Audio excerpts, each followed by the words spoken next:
Oi, gente. Eu vim aqui começar com vocês uma videoaula sobre o nosso novo tema, que é população.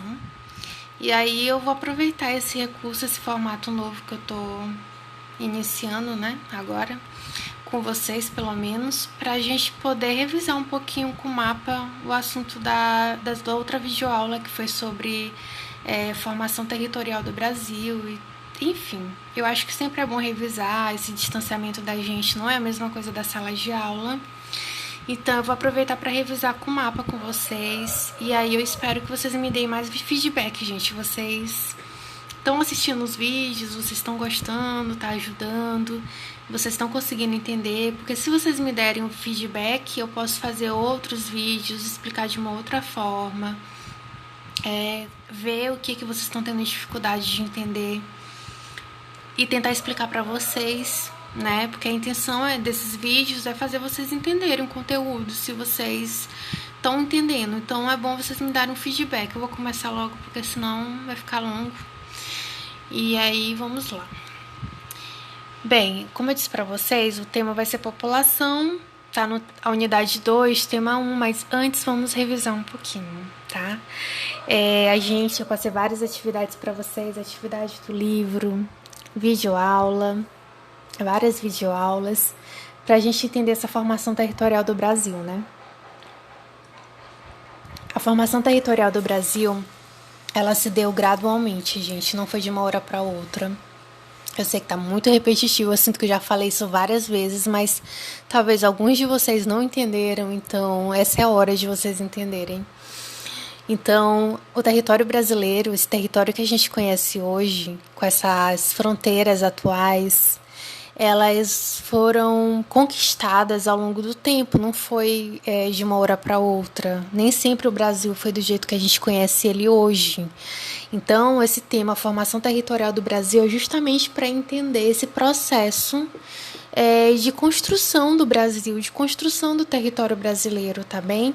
Essa imagem que eu botei no slide para vocês explica assim um pouco, de maneira bem rápida, como que se deu a conquista do território brasileiro ao longo do tempo, desde 1534, que a gente tem de fato a colonização do Brasil, porque antes de 1534 a gente não tem colonização, é pré-colonização. Então, desde o momento que o Brasil ele começa a ser colonizado até aí a década de 90, que a gente pode ver, houveram diversas mudanças na configuração do território brasileiro. E aí essa era a minha intenção, que vocês tivessem entendido. Por exemplo, tudo começou quando os portugueses chegaram aqui nesse território que era dominado por povos indígenas, né? E, aliás, povos indígenas extremamente diversificados, eram vários povos indígenas com diversas línguas, culturas e características diferentes que a gente não conhece na escola nem metade, nem 1% da riqueza cultural que existia antes dos portugueses chegarem aqui. A gente não conhece porque a gente não tem esse entendimento na escola, no nosso currículo da escola. Porém, quando os portugueses chegaram aqui, em 1500, a gente inicia aí o ciclo do pau-brasil, que vai de 1500 a 1534, mais ou menos, que é quando o pau-brasil é o principal produto, matéria e prima explorada no nosso território. É importante entender o que eu falei ainda agora para vocês, tá? Aí é uma pré-colonização. Por quê? Colonização significa povoamento. Os portugueses, quando vieram para cá em 1500, gente, eles não vieram para povoar, eles vieram apenas para explorar. Nós éramos uma colônia de exploração, eles não vieram para morar, e nós vamos morar nesse território que nem era Brasil ainda, né? Então nós vamos morar. Não, eles vieram para pegar, no caso era o pau-brasil, e ir embora. Tanto que quem ficava aqui no território brasileiro era um comandante, que era o Fernão de Noronha, que deu o nome para a ilha, né, Fernando de Noronha. Ele ficava cuidando das feitorias, essas feitorias eram lugares onde o pau-brasil ficava armazenado para que os próprios indígenas, eles que pegavam essa madeira, mandavam para feitorias, e aí o Fernando de Noronha fazia essa ponte entre os indígenas que tiravam essa madeira e ele comandava, na verdade, os indígenas para levar para Portugal. Então, os indígenas que faziam. Então, o que nós temos aí nesse período do ciclo do pau-brasil era um escambo. O que significa escambo? Escambo significa troca. Então, acontecia uma troca entre os indígenas e os portugueses. Os indígenas exploravam madeira e, troca disso, eles recebiam um monte de coisa que eles achavam interessante ali, que Portugal poderia ofertar para eles, como espelho, prata, talheres, um monte de coisa que os indígenas... Para os indígenas era novidade, gente. Entenderam? Então, basicamente é isso. Eu sempre gosto de usar essa analogia em sala de aula, eu vou usar agora com vocês. Imaginem vocês que a gente seja visitado por extraterrestres. Nós não sabemos como é que é a cultura desses alienígenas. Imaginem que para esses alienígenas uma arma que cura as doenças das pessoas, uma máquina que cure a doença das pessoas automaticamente, para eles é extremamente banal, é a coisa mais normal do mundo para esses alienígenas, mas para a gente vai ser uma grande novidade.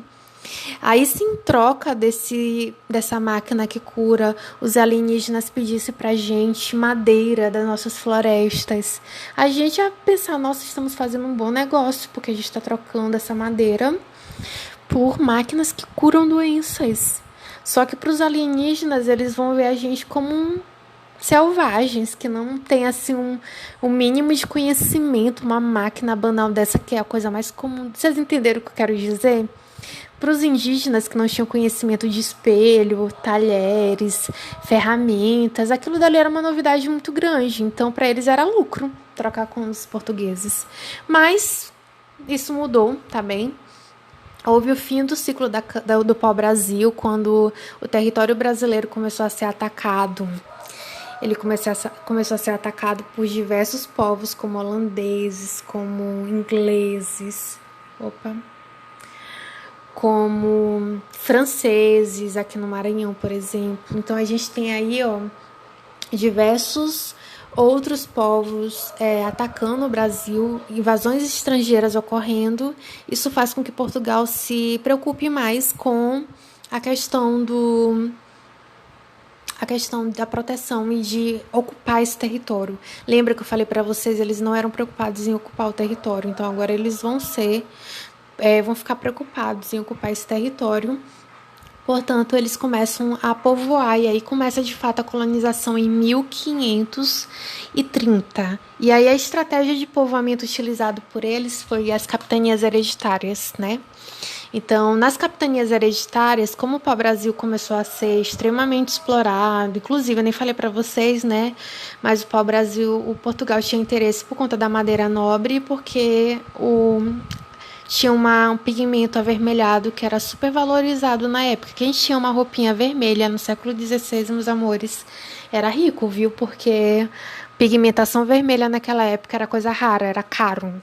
Então, o pau-brasil ele fornecia isso, por isso que foi explorado muito rapidamente. E o pau-brasil foi aquela região ali do litoral brasileiro toda, ela foi explorada, devastada, que é a Mata Atlântica. A gente viu isso em vegetação lá no início do ano, viu? Aqui é a Mata Atlântica e ela foi extremamente explorada muito rapidamente. 50 anos, eles praticamente exploraram todo o pau-brasil, mais da metade do pau-brasil. Eu não estou dizendo que eles pararam de explorar o pau-brasil, mas eles deram uma diminuída. E aí Portugal resolveu, nas capitanias hereditárias, investir numa outra economia, que foi a economia de cana-de-açúcar, tá bem?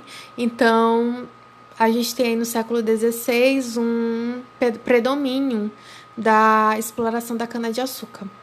Inclusive, essa informação que eu peguei aqui da internet está errada, mas o mapinha está valendo. Então, no final do século XVI, início do século XVII, a gente tem aí a exploração da cana-de-açúcar. As capitanias hereditárias duraram pouquíssimo tempo, tá, gente? Porque não deu certo. E eu já expliquei isso naquele vídeo, porque que não deu certo. E aí, mas a cana-de-açúcar ficou, tá bem? Se tornou aí, principalmente na região Nordeste, a principal economia de povoamento, de exploração e de conquista de territórios. É isso que acontece no Brasil, no território brasileiro. Os portugueses eles vão criando atividades econômicas que vai aos poucos conquistando o território. Primeiro foi o pau-brasil que explora o litoral e depois vem a cana-de-açúcar que vai indo em direção ao interior do Nordeste, principalmente com o apoio da pecuária. A pecuária se torna ali uma outra atividade secundária importantíssima para os portugueses adentrarem o interior. Lembrando sempre que os indígenas resistiam, houve muito conflito entre os portugueses e os indígenas, não foi fácil. E aí, gente, o que eu quero que vocês notem nesse mapinha bem aí. Primeiramente, aqui nós temos uma linha, é o Tratado de Tordesilhas. O que significa o Tratado de Tordesilhas? Um Tratado de Tordesilhas, a gente caracteriza que tudo aqui é da Espanha. Tudo aqui ao oeste do mundo, é do mundo mesmo, essa linha dividia o mundo em dois, era da Espanha. Enquanto do outro lado, tudo pertencia a Portugal. Ok? Ali a oeste era da Espanha e leste era de Portugal, o leste do Brasil. Tudo para lá era de Portugal e tudo para lá era da Espanha. O que acontece? O Portugal estava limitado a esse território bem aqui, inclusive foi bem aqui que aconteceu as capitanias hereditárias, tá? As capitanias hereditárias, elas tinham essas características aqui, formando territórios na horizontal, que não deu certo, tá, gente? E aí, Portugal, depois da exploração da cana-de-açúcar, a exploração da cana-de-açúcar teve um fim, tá bem? A cana-de-açúcar começou a ser produzida pelos holandeses, e os holandeses, basicamente, eles começaram a produzir cana-de-açúcar na América Central, que era muito mais vantajoso para a Europa, e aí a Europa parou de comprar o açúcar do Brasil, e aí acabou o ciclo da cana-de-açúcar, e aí a gente tem aí a entrada de dois grupos para o interior do Brasil, que são os bandeirantes e os jesuítas.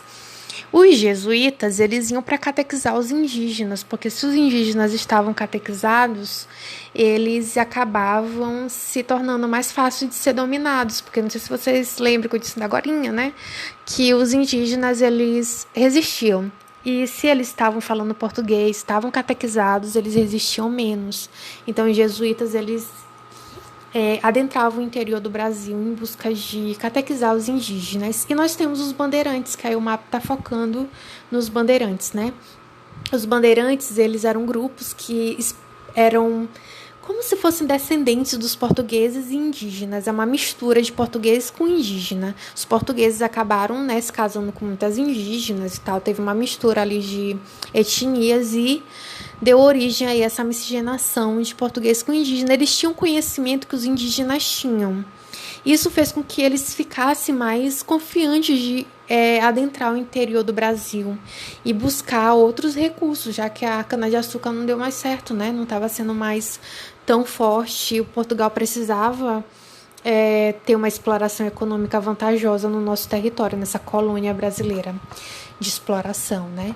E aí a gente tem os bandeirantes buscando ouro no interior e encontra esse ouro aí nessa região central do Brasil. Olha, a gente vai conquistar mais um pouco desse território brasileiro aqui no centro do Brasil. E aí a gente vai desrespeitar o Tratado de Tordesilhas. Então a gente avança, para o interior do Brasil em busca desse ouro. A gente tem um ciclo da mineração no século XVIII. Século XVII para o século XVIII. E a gente tem a exploração da mineração, que faz com que diversos estados surjam. Aí é uma configuração dos nomes da época, como Vila Rica, era uma região ali de Minas Gerais, e São Paulo também. A gente tem aí a formação de alguns estados, como Goiás, Mato Grosso e Minas Gerais, são estados que foram criados ali nesse período da mineração. É aqui mais um mapinha para vocês verem aí como acontecia. Ah, sim, além da exploração da mineração, a gente também tinha caças indígenas para escravizar os indígenas e tal, que acontecia. Então, a gente desrespeita o tratado, a gente fez até um trabalhinho sobre isso, vocês lembram? Trabalho de tratado. Teve um segundo tratado de Tordesilhas que de novo foi desrespeitado, e aí eles fizeram o tratado de Madrid. Revisem o assunto de tratado, é importante para esse assunto bem aqui. E aí a gente tem no século XIX a exploração do café, e lá no norte a gente vai ter a exploração da borracha. E aí a cada ciclo econômico, eu falei para vocês, a gente conquista todo esse território bem aqui. O último território a ser conquistado foi o Acre. O Acre ele foi conquistado no final do século XIX com a exploração da borracha. Nós queríamos mais áreas de floresta amazônica para explorar a borracha, o látex. Então a gente comprou o Acre da Bolívia, e aí a gente tem aí o Tratado de Petrópolis em 1911, que finaliza as fronteiras brasileiras como nós conhecemos ela. Então, resumo da história toda é que a gente tem aí um processo de formação territorial brasileira com base na exploração econômica, também não foi de uma hora para outra. Então, espero que vocês tenham entendido, né? E aqui, realmente, de fato, veio o nosso assunto principal, o assunto que eu quero tratar com vocês. Até passei uns slides para vocês sobre populoso e povoado, mas eu vou estar explicando melhor para vocês agora, tá? Aspectos gerais da população brasileira, tema 1, unidade 2. Tem algumas informações que eu quero destacar. O Brasil é o 5º país mais populoso do mundo. A sua população se distribui irregularmente pelo território, e a população brasileira se caracteriza por grande diversidade étnica e cultural. Tá? A gente vai compreender melhor essas informações quando a gente falar sobre os conceitos. Vamos iniciar com uma reflexão. Eu quero que você tente responder a seguinte pergunta: qual é a importância de obter informações sobre a população de um país? Na verdade, isso daí vocês já responderam naquele slide, né? Mas se vocês já responderam, vocês já devem ter uma ideia do porquê que é importante a gente saber ter informações sobre a população, tá bem? Então, nessa unidade, a gente vai conhecer aspectos gerais da população brasileira, e após isso, eu espero que vocês compreendam a importância do estudo de população. Olha, o que é a população total? É o número total de habitantes. Aqui no Brasil, nós tivemos aí em 2018 209,5 milhões de pessoas. Esse é o número total de habitantes, é a quantidade de pessoas que tem no território. É o total. Nós somos o 5º país mais populoso do mundo. China está em primeiro lugar com 1,5 bilhão de pessoas, e Índia está em segundo lugar. Estados Unidos está em quarto. Brasil está em quinto. Tá bem? Isso daí é só uma hierarquia de quem tem mais gente dentro do seu território. Quem é que tá ganhando? China, com mais gente. Tá bem? China é o país que tem o maior número total de habitantes. Então, quando um determinado lugar possui um grande número de habitantes, a gente diz que ele é populoso. Quando ele tem um pouco número de habitantes, a gente diz que ele é pouco populoso. Tá bem? A gente também chama de população absoluta ou população total, tá, gente? Depende da nomenclatura, é a mesma. É a mesma coisa, população total e população absoluta. E a população absoluta dos estados brasileiros também estava na atividade de vocês podem perceber que São Paulo é o estado brasileiro mais populoso, ou seja, tem o maior número total de habitantes. E povoado, gente, tem a ver com densidade demográfica, que é a relação entre a distribuição da população pelo território. A gente também chama a densidade demográfica de população relativa, porque é relativo ao território, é o número de pessoas com relação à distribuição pelo território, tá bem? Superfície do território. Então, é basicamente total de habitantes dividido pela área. Por exemplo, nesse lugar Bianhi, a gente tem 1 milhão de habitantes e 300 quilômetros quadrados. 1 milhão de habitantes dividido por 3 quilômetros quadrados, nós temos 3 habitantes por quilômetro quadrado. Então ele é pouco povoado, porque é pouca gente por quilômetro quadrado. Quanto mais gente por quilômetro quadrado for, mais povoado é. Quanto menos gente, menos povoado é.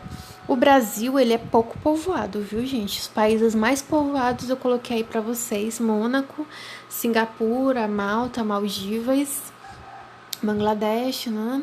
Então, nós temos um número muito grande de pessoas por quilômetro quadrado. Olha Mônaco, gente, 16 mil habitantes por quilômetro quadrado. O Brasil só tem 23. A gente é pouquíssimo povoado, entendeu? Porque nós temos um território enorme, mesmo com a quinta maior população do mundo em total de habitantes. Quando a gente vai distribuir esses 209 milhões de pessoas, de brasileiros pelo território, é muito território, gente. É um território muito grande. Quando a gente vai distribuir, fica um monte de espaço entre as pessoas, entendeu? É basicamente isso. Aí eu já tinha compartilhado com vocês esse mapa mental. Gente, por favor, façam um mapa mental, mas estudem antes de fazer, tá? É bom para vocês revisarem, para vocês deixarem lá para revisar depois, deixar bonitinho. Esse daqui eu achei bem bonito. Então, assim, o Brasil é um país populoso, tá? Ele tem um número total de habitantes bastante elevado, 209 milhões. Ele é o quinto país mais populoso do mundo, porém, ele é pouco povoado. Ele tem uma baixa densidade demográfica, uma população relativa pequena, porque quando tu vai dividir o território por quilômetro quadrado, dá um número pequeno, tá bem? Só para fixar, né? A diferença entre populoso e povoado, ele não é sinônimo. Populoso, ou seja, não é igual. Populoso é uma coisa, povoado é outra coisa, tá? E aí, outro conceitozinho importante para vocês entenderem, esse vídeo vai ficar longo. Se vocês quiserem, vocês pausam para anotar, para beber uma água, mas eu vou fazer ele grande mesmo para eu ficar revisando e nunca entro no assunto, no conteúdo novo. Quero entrar logo nesse assunto de população com vocês. Crescimento vegetativo natural é a diferença entre a taxa de natalidade e a taxa de mortalidade. O que isso significa?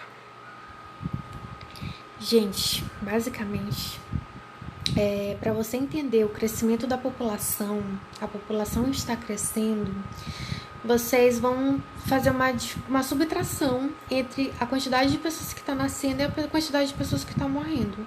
Se está nascendo mais gente que morrendo, vai acontecer um crescimento da população, entenderam? Porque está nascendo mais gente, então vai ser um saldo positivo. Então, se nasce mais gente que morre, a população cresce. Se morre mais gente do que pessoas nascendo, a população não está crescendo, tá bem? Ela vai diminuir. Então, basicamente é isso, tá? Só para vocês entenderem. Crescimento populacional tem a ver com a diferença entre a taxa de natalidade, e a taxa de natalidade, ela é representada pelo número de nascidos a cada 1.000 habitantes. Tá bem? Vou já explicar melhor para vocês. Nesse gráficozinho que eu peguei do livro, vocês podem ver de 1900 até 2016 a dinâmica da taxa de natalidade em laranja e a taxa de mortalidade em verde.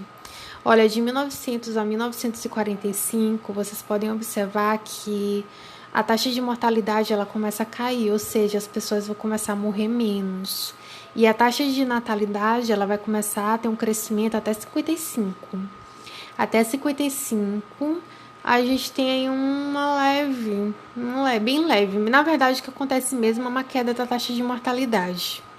E essa queda da taxa de mortalidade faz com que a gente tenha mais pessoas, tá bem? Porque vai morrer menos gente, então vai aumentar o número de pessoas. A gente tem um crescimento. Só que, posteriormente, a gente tem uma queda da taxa de natalidade. Então, o ritmo de crescimento da população brasileira está diminuindo cada vez mais, tá? Taxa de natalidade, como eu disse para vocês, é o número de nascidos a cada 1.000 habitantes em determinado período. A taxa de mortalidade é o número de óbitos, mortes, a cada 1.000 habitantes em determinado período. A diferença entre eles, nós temos o crescimento da população. Se nasce mais gente que morre, a população está crescendo.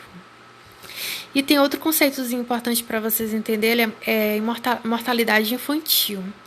A mortalidade infantil, gente, ela é super importante da gente compreender, porque simplesmente Se crianças estão nascendo, isso é uma preocupação muito grande para o Estado, porque as crianças, elas são o grupo de pessoas na sociedade mais vulnerável. Criança, geralmente, se tem alguma doença, elas são as primeiras a morrer. Se não tem saneamento básico, as crianças são as primeiras a sofrer. Se não tem atendimento hospitalar, não tem saúde, as crianças são as primeiras a sofrer. E a gente pode perceber aí que o Brasil teve uma queda desde a década de 90, isso é um aspecto muito positivo para a nossa população, porque significa que a gente teve melhorias de políticas públicas de saneamento básico, saúde. Não tá bom, vocês podem ver que não tá 100%, porém teve uma melhora muito grande da década de 80 para cá, viu? Houve uma queda de 77%, e isso significa que a gente teve uma melhoria. E o crescimento populacional do Brasil está em queda. O que isso significa? Está nascendo menos gente. E por que está nascendo menos gente? Isso tem a ver com a taxa de fecundidade. O que é taxa de fecundidade? A taxa de fecundidade, ela indica o número médio de filhos por mulher, entre 15 e 49 anos. Então, basicamente, as mulheres tendo filho, a gente vai ali calcular isso pela taxa de fecundidade. E o que nós observamos é que desde a década de 60, a gente tem uma queda do número de filhos por mulher. As mulheres estão tendo menos filhos, o que vai provocar uma queda do número de nascidos, né? Menos pessoas vão nascer porque as mulheres estão tendo menos filhos. E por que isso acontece? É isso que eu vou cobrar de vocês depois. Quais são os motivos que levam a essa queda? As mulheres terem menos filhos e nascerem menos gente. E aí a gente tem uma queda do crescimento populacional. Basicamente, a partir da década de 60, a gente tem uma modernização do Brasil. Isso faz com que a mulher, ela tem o direito do voto, ela se insere na sociedade, ela começa a trabalhar, estudar. A sociedade, ela muda e as mulheres, elas começam a ter menos filhos por conta disso. O custo de vida também começa a aumentar, porque as pessoas que viviam na zona rural começam a viver em áreas urbanas e é mais caro. Gente, vamos fazer uma experiência. Coloquem na ponta do lápis o tanto que vocês gastam, são de gasto para os pais de vocês. Então, hoje em dia, quem quer ter filho pensa duas vezes. Mas se vocês observarem na família de vocês, vocês vão ver que os avós de vocês tinham mais filhos, porque naquela época a mulher era associado também com uma questão cultural, ter um grande número de filhos, é mais gente para trabalhar na roça. Então, houve muitas mudanças assim nos aspectos sociais que fizeram com que a taxa de fecundidade diminuísse. Inserção da mulher no mercado de trabalho, preocupação dela em estudo, custo de vida muito alto, um monte de melhorias no sistema de saúde que fez com que as mulheres fizessem, as famílias, na verdade, fizessem planejamento familiar, tivessem acesso a proteção anticoncepcional, que evitasse a gravidez. Então, isso tudo vai fazer com que diminua a taxa de fecundidade, tá, gente? E eu vou deixar isso aqui para a próxima aula, pirâmide etária, tá bem? Porque senão vai ficar muito longo. Então, na próxima aula, a gente vai começar a ver pirâmide etária. Tá bom, gente? Eu espero que vocês tenham compreendido um pouco. Eu quero que vocês definam para mim esses conceitos que a gente trabalhou até agora. E aí, entendendo que a taxa de natalidade, aliás, populoso, povoado, taxa de natalidade, taxa de mortalidade, taxa de fecundidade e todos esses fatores que eu comentei com vocês, a gente pode partir para o estudo de pirâmide etária, que a gente vai fazer, eu vou fazer uma videoaula só para explicar para vocês a estrutura da pirâmide etária, como é que a gente utiliza a pirâmide etária para estudar a população, como a pirâmide etária, ela nos dá diversas informações sobre a população e a gente vai fazer uma análise da pirâmide etária do passado e do presente do Brasil e comparar com outros países, tá bem? Então, eu vou fazer uma aulinha separada só sobre pirâmide etária, mais curta, porém acho que vai ficar menos cansativo. Tá bom, gente? Tchau. Beijos.